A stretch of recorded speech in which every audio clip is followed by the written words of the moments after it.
Up until now, your only two viable options in the compact SUV space were the tough Indian, the TUV300, and the American lad, the Ford EcoSport. But now, there is a new entrant, and probably the all-important one, the Maruti Suzuki Vitara Brezza. This is the Ford EcoSport, a sub-4 meter SUV that has enjoyed an unrivaled success ever since it came to the scene a few years back. Though based on the Fiesta hatchback, the designers at Ford have managed to give it styling cues from larger SUVs in the Blue Oval's portfolio, and the efforts have clearly paid off.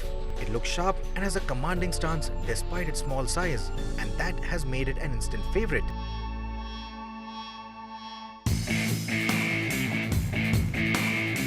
It is only recently that it has seen some competition, the Mahindra TUV300. It is Mahindra's second attempt at the sub-4 meter SUV space, and a rather serious one. It wears a polarizing design, what with its boxy looks, chiseled face and the straight body lines. But I have to admit, the design grows on you, and the TUV certainly has presence.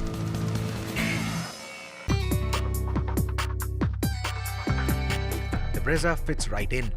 The new Vitara-inspired styling gives it the poise of an urban SUV, and its width makes it appear much larger than what it is. Even without a spare wheel on the tailgate, it manages to look the part, and the optional two-tone colors and the floating roof effect give it a better visual appeal than its rivals. It undoubtedly has the most balanced proportions out of these three. Step inside and it greets you with a roomy cabin as well. Unlike the relatively cramped cabin of the EcoSport, the Brezza feels more accommodating with its wider body and tall roofline.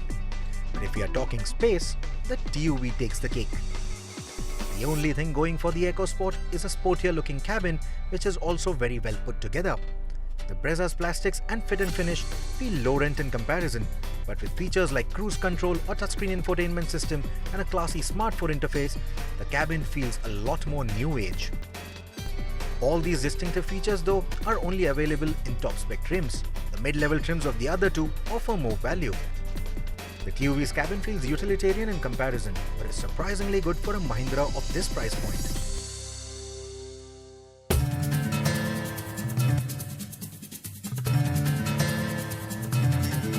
The Ford's familiar 1.5 TDCi motor has now been given the same tune as the Aspire.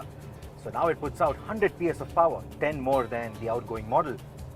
Any significant change in performance? Not really.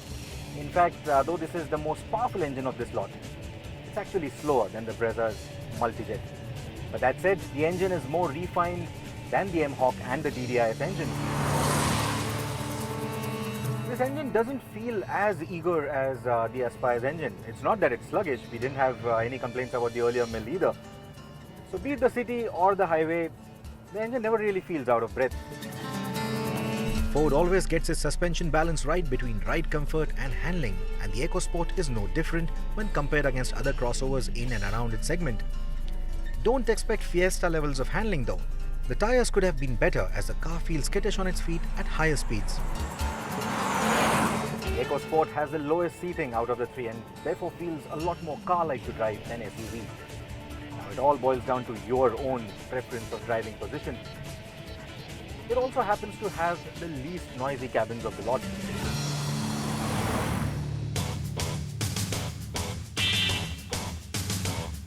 The TUV's cabin has a nice airy feel to it thanks to these large windows and the light colors used for the cabin materials.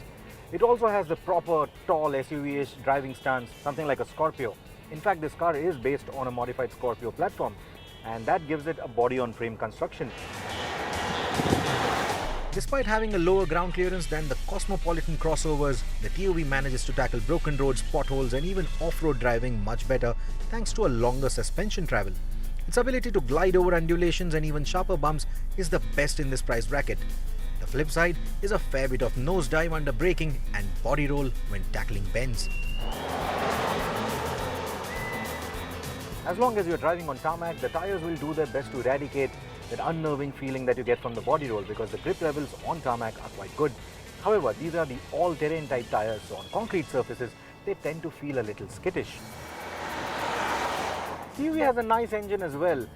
It isn't the most powerful of this test, in fact it's the torquiest of this test, and most of the torque is available from as low as 1100 RPM, which means that you get a very good load bearing capacity and it almost eradicates any turbo lag. You also have a good mid-range, so that gives you good drivability around the city and on the highway, and also returns a fairly decent fuel economy despite its weight.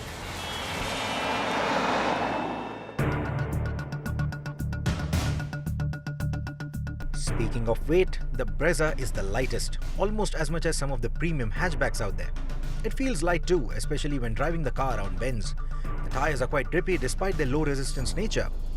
There is a bit of an initial body roll when turning in, after which the car maintains its composure pretty well for its ride height.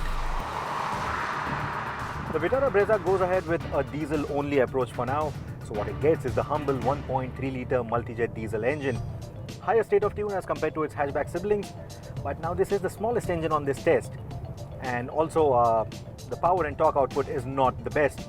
Despite that, with its lightweight body construction, it manages to come very close to the more powerful EcoSport in terms of 0 to 100 timings, and it's also quite fuel efficient.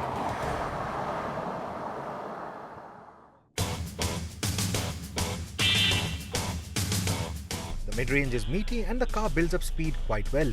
It also has the lightest clutch and steering, making it an easy daily driver.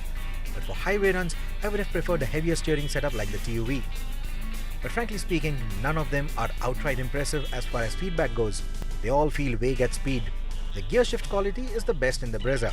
The TUV shifter has long throws and has a fair bit of transmission shock as well. The shifts in the EcoSport feel rubbery. Driver side airbags are standard across the range for the Vitara Brezza, but for the TUV and the EcoSport they start from the mid-variant.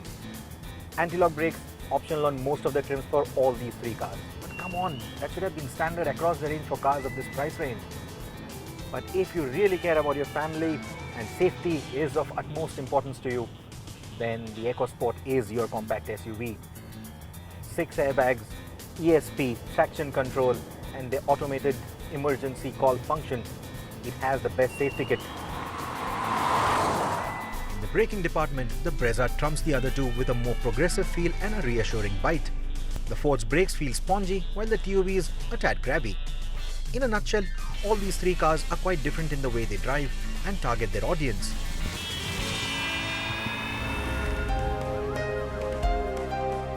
The TUV300, despite being utilitarian in its appeal, is a stylish alternative to the other workhorses from Mahindra. It's also the only compact SUV in this space that offers a 7-seat configuration and the convenience of an AMT. And in that sense, it offers tremendous value. And in the various stints that it has had with us, it's often proven itself to be surprisingly reliable. It's also a tougher alternative to the other two vehicles. And that is exactly what its target audience is looking for. In comparison, the EcoSport is more stylish and sophisticated. Though it has had its little niggles every time we've tested it since launch, we have always rated it high for the level of safety that it offers. It also has the widest choice of drivetrain options of this lot. Maruti Suzuki, however, have narrowed down all those options because they know what people are exactly looking for. A reliable, handsome compact SUV that comes with the promise of a robust service backup. Now, it may not be the best car in this price point, but in this particular test, it has impressed us on multiple counts. It also may not have all the diverse options of the EcoSport or may not be as tough as the TUV300, but it achieves a perfect balance. And it's also the only package that gives you the best peace of mind. And in that sense, I won't be surprised if the Vitara Brezza manages to sell in more numbers than the other two combined.